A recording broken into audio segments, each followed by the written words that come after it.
Let's see. How good do I think Milim is? Pretty damn good. Or I wouldn't be going back in. Oh, yes, on a yellow. With no friends coming up. But you know what? I could do it all by myself. Come on. Some flashbacks. I can have some memories by myself. I don't need friends there for that shit. We can get a red on our own. Right? Shimona. Sometimes all it takes is one if it's the right one. It was the right one, baby. That's exactly what I wanted. That's exactly what I wanted. Thank you. That's plenty for me, right? And then I can go into here. Something like this. Some of these, some of those. Get one of these. Wonderful. Wonderful.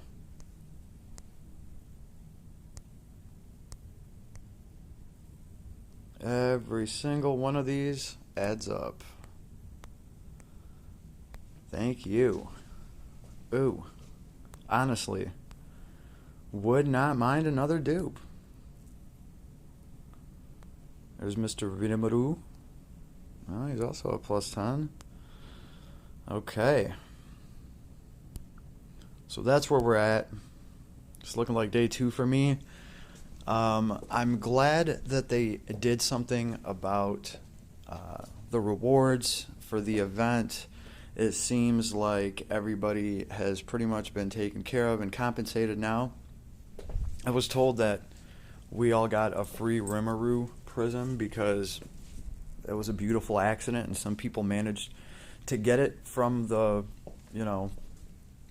little shop when it wasn't supposed to be there, I guess. And so they sent one to everybody. I did see one in the mailbox, so I did get an extra Rimuru prism. I was very happy about that. They redid their math a little bit, and they sent everybody a bunch of resources. I just finished working on the robe. That robe seems to take a little bit more magic ore than like the sword and some of the other items. But I did just manage to get that done. I do believe you can work on the old items too, because I still have that ice spear that's going to like give you 5% more to something, only ice, and that's like if you're fighting a dragon or something, and it doesn't have really good stats, so I don't know if I'm going to work on that thing or just meh. But there's tons of good stuff here. Really, make sure to get this.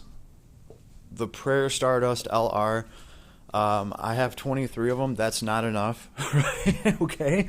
These are highly sought after because whenever we get an LR arc, which are like the limited ones, the ones with crazy, juicy, good stuff on them, this is one of the only ways to empower them without pulling dupes of them.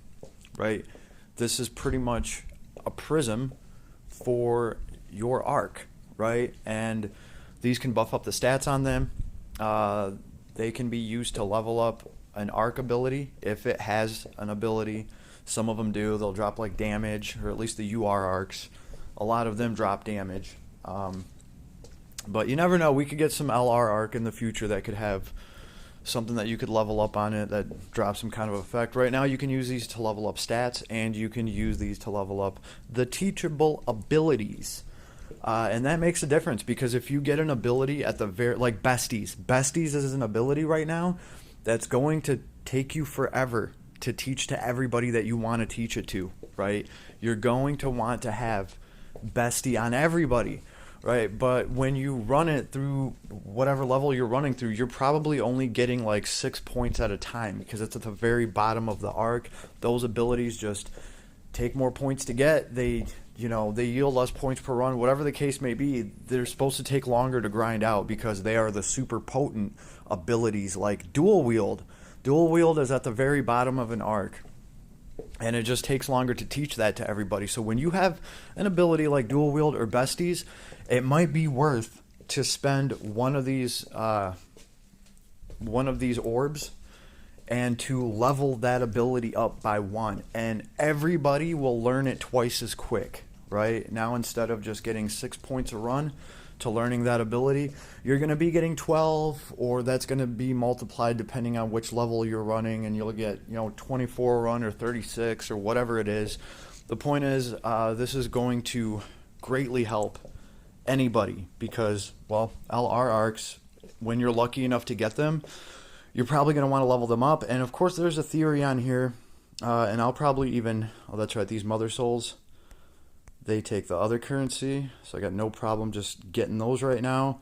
And just gems and everything. I'm going to probably try to clear out a lot of this stuff because this account is completely drained. Completely drained.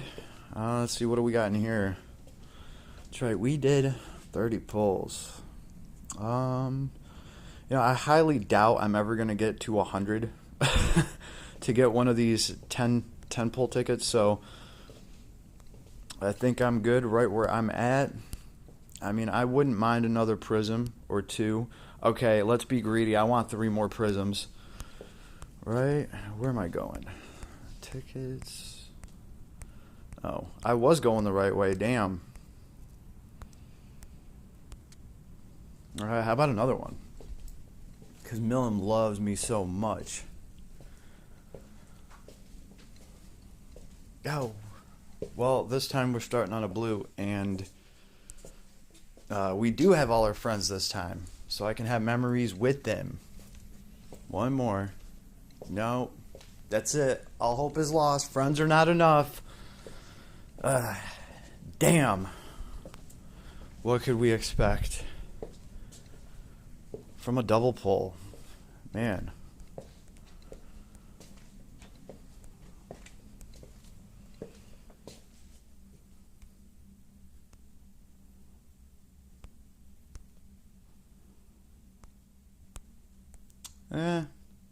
Yeah, why not?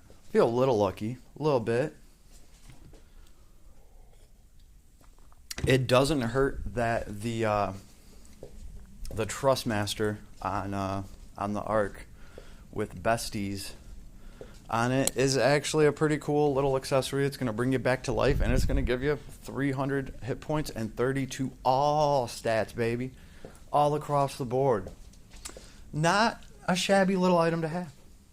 2 Milims? 2 Milims? No, we got burned with a Fire Troll instead. Damn. I wanted a Dragon Rogue, and we got a Fire Troll. What are you going to do? So such is life. Oh no, we're only going to be running around at not 100 SC. Oh. First world problems AF. Seriously though, at this point, it's probably a good idea to start, saving for the future. So yeah, I just kind of wanted to get my last little hurrah out here. And this was it. At least we did manage to get a copy of her. So I'll let you know how she turns out. But so far, I've been having a blast running her. Or I don't think I'd be pulling for dupes of her and, worrying about, getting more SC on her. So we'll have to see what I can do with her in the future. But I plan into getting into some stuff with her. That's for sure. We're going to be covering a lot of dark damage with this rah-rah. And you know what? That S4 has been growing on me too. Ain't even going to lie. It's been nice. I completely kind of forget about that thing, and then it activates. And I'm like, oh yeah, that's right. You also do a shit ton of single target, special damage. Let's pick somebody to assassinate, and there we go. So I'm still trying different loadouts on this character. Yeah, with her awesome attack. I'm just leaving her the way that she is right now because the SCT recovery is just so good on her that I don't need to put an accessory with high attack on her. She's already scraping over 6,000 attack after she catches some kind of status, which I understand. It's a condition you have to meet, but it is also a condition you can pretty easily meet. So I think it's pretty dope, and I like what they did with her. Every character can't be rebuilt completely, and I feel like this is adequate. This is what they would have to build her to if They wanted her to stay locked into dark, which, you know, she was, because they weren't going to remake her from the ground up. I feel this is dope. I like this. I like it. I think it turned out well, because really think about what her S1 used to be. That was my biggest gripe, everybody, and you guys should already know that when I was talking about Milim. The S1 was just out of there completely. The S3 was all right, of course. She did some AoE stuff, and it's kind of funny because they really did change her kit around completely. Her S3 now is completely single target. She's going to, like, target one person and bully them and push them around, get them away from other people, and that's good, because if you're trying to take somebody out, you want to push them away from their teammates so that they're not getting cover from everybody else dropping their skill kits around them. So and then you can juggle somebody like a healer to kind of keep them out of the fight for as long as you can. There's just a lot of potential with a lot of different things that she can do, and I'm just talking about like arena, and her going back and forth. She can sweep a whole team like that. I mean, that S1 now is just awesome, and it's going to put in some pretty good work. So I think we'll be seeing this girl. I think we'll be seeing a lot more of her than we thought. She's just fun to play for anyone that actually gets her and starts running her and playing with that S1. It's just awesome. In comparison, especially to the punch that she had. Right, like the punch was kind of cool when it first came out, because it was like, well, you could just kind of spam it real quick, but it got out damaged so quickly, and yeah, it wasn't worth a shit. At least this one, it has that mechanic to it. She's moving, she's evading damage, she's doing damage, she's moving people around, she's covering ground. It's completely different than her throwing a punch. I guess technically she's still throwing a punch. She's just floating with it. I don't know. So it is what it is. They made improvements in pretty much all of the areas that I wanted, and they left the auto potion out, and I really thought she had a chance at getting it too, because it showed up in Rimaru's kit, and I was like, oh man. Well, she's just gonna have to be a little bit more glass cannon than that, and that's fine. I can work with that, especially if she's running with Rimuru.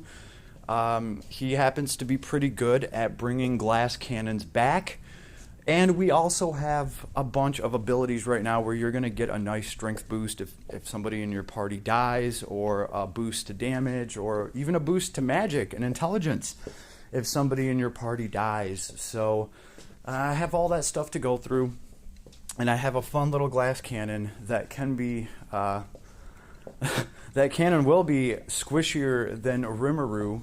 And, I have a bunch of stuff to try on Rimuru, too, for support. There's all these different revive abilities. Some cost more, some cost less. Some revive better than others. Some will bring you back with 30% health. Some will bring you back damn near fully healed. So just like a bunch of stuff to try around, different characters. It's not just Rimuru. So yeah, it's going to be a busy time just with all these arcs and processing all this stuff. Bestie's just one of them. Right, Bestie's just one of them.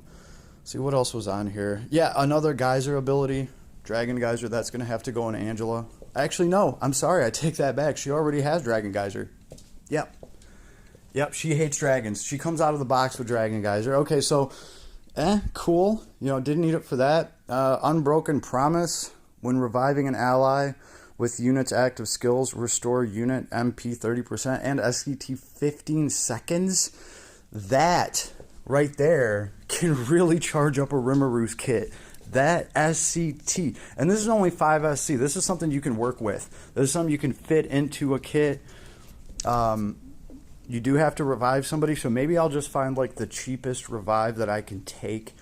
I think there's one. Miracle Fluid's only 5 SC, right? So, for 10 SC, I understand that's kind of a commitment. For 10 SC, you're going to be able to bring people back from the dead. He's going to have the MP to do this, and he's going to be able to replenish his MP, because we're talking about Rimuru, so that ain't even nothing to worry about. But now he's going to bring people back to life, and when he does, he's going to restore 30 MP. Cool. And the most important thing, SCT 15 seconds.